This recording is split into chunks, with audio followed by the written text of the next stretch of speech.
গ্রামে বসবাস করলে নানা রকমের মানুষ থাকে আর নানা রকমের মানুষের নানা রকম মন্তব্য।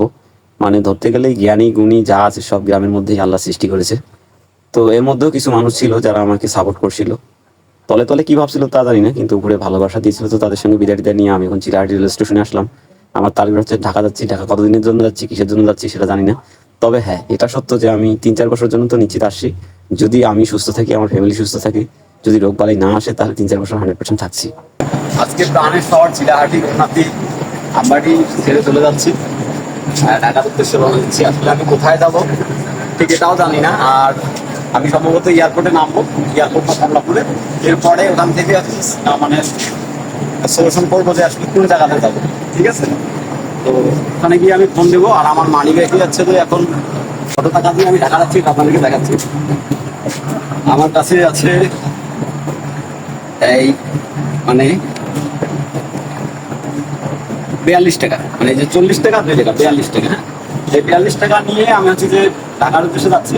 আর আমার বাপের বা আমার ভাইয়ের বা আমার আত্মীয় স্বজনের যা আছে আমি সবকিছু ক্লোজ করে দিলাম। আমার গাড়ি বাড়ি যা আছে সবকিছু ক্লোজ করে দিলাম। মানে আমি আমার মতো করে বাঁচতে চাই, আর আমি আমার টাকা দিয়ে যেতে চাই।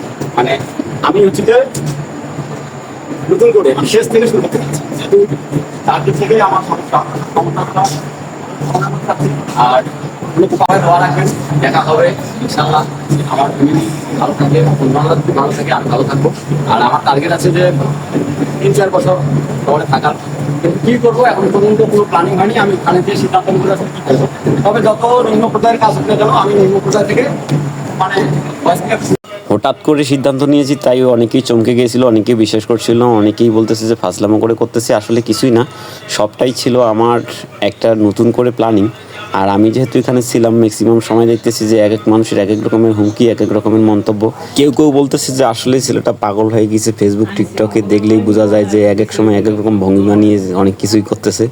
আবার কেউ কেউ বলতেছে যে রাজনীতির প্রেক্ষাপটে এখন মামলা টামলা হয়েছে, পুলিশ যে কোনো সময় নিয়ে যেতে পারে। মানে এক একজনের এক এক রকম হুমকি। তো যাই হোক, ওগুলো আমি মনেই করি না, কারণ তাতে আমার কিছু যায় আসে না। এগুলা বিষয় নিয়ে আমি মাথা না ঘামালো, আমার ফ্যামিলি কিন্তু ঠিকই মাথা ঘামায়। তো অনেক সময় অনেক রকমের কথাবার্তা হয় বাসায়। সব সময় এসব আর ভালো লাগে না, বিরক্ত লাগে যায়। তাই সিদ্ধান্ত নিলাম যে বাড়িটা ত্যাগ করতে হবে। আর বাপের পরিচয় বড় হওয়াটা আসলেও ঠিক না, কারণ আমরা আমার যতটুকু সম্ভব নিজের পরিচয়ে বড় হওয়াটা খুব জরুরি। কারণ এখন যথেষ্ট পরিমাণ বয়স হয়েছে। আর বাড়ি থেকে আমাকে টার্গেট করছিল বিদেশ যাওয়ার জন্য। তো যেহেতু বিদেশও গেলাম না, সেক্ষেত্রে ভাবলাম যে বাসায় বসে থেকে আর ফেসবুক ইউটিউবে কাজ করে তেমন একটা আর্নিংও আসতেছে না। ঢাকায় গিয়ে কিছু করি, পাশাপাশি ফেসবুক ইউটিউব তো আছেই।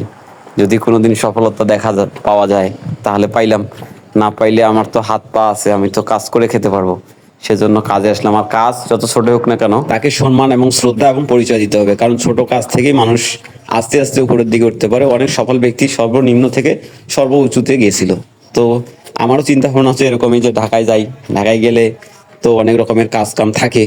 আর যে কোনো একটা কাজ করলেই আস্তে আস্তে পরিবর্তন করা যাবে। আজকে এটা কাজ করতেছি, কালকে ওটা করব। নতুন অবস্থায় তো তেমন একটা ভালো কাজ পাওয়া যায় না। তো ঢাকা শহরে থাকলে 2-3 বছর 5 বছর থাকলে অনেক কিছুই করা সম্ভব হবে, যদি চেষ্টা প্রচেষ্টা ঠিক থাকে।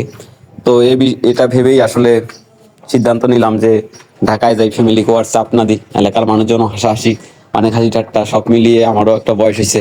হ্যাঁ, তো এগুলো মিলে হচ্ছে যে ঢাকার আশা। তো আসলে আমি যেটা করতে চাচ্ছি বা যেটা করব, এটা জানি না কতটুকু পর্যন্ত আমি যেতে পারবো। তবে আমি আমার জায়গা থেকে সর্বোচ্চ চেষ্টাটা করে যাব। জানি না বাকিটা কতটুকু পর্যন্ত আগাতে পারবো। একবারে শেষের বগিতে আমি ছিলাম, আর আমরা মনে করছিলাম যে ওদিকে আছে, কারণ ভিডিও করতে করতে ভাতিজারও মাথা নষ্ট হয়ে গেছে, আমারও। তাই ক্যান্টিনে ঢুকে পড়ছি। ক্যান্টিনে দিয়ে দেখি যে শেষ, ওখান থেকে আর কোনো বগি নেই। তো পরে আমরা আবার ব্যাক করলাম। ব্যাক করার পরে হচ্ছে যে আমরা আমাদের যে আসন বা যে সিট, সে সিটটা খুঁজতে লাগলাম। তো আসলে আমি ঢাকা যাচ্ছি, কিন্তু কোথায় যাচ্ছি এটা কিন্তু কোনো প্ল্যানিং ছিল না। আমার প্ল্যানিং হচ্ছে যে আমি ওখানে আগে যাবো, যাওয়ার পরে দেখি কোথায় যাওয়া যায়। তো খুঁজতে খুঁজতে আমরা আমাদের সিট পেয়ে যাই। আর সিটে দেখি যে এই চাচারা বসছিল, ওরা মনে হয় নীলফামারীতে যাবে। তা আমরা বুঝাই দিলাম যে কাকা আমরা হচ্ছে যে ঢাকা যাব, লং জার্নি।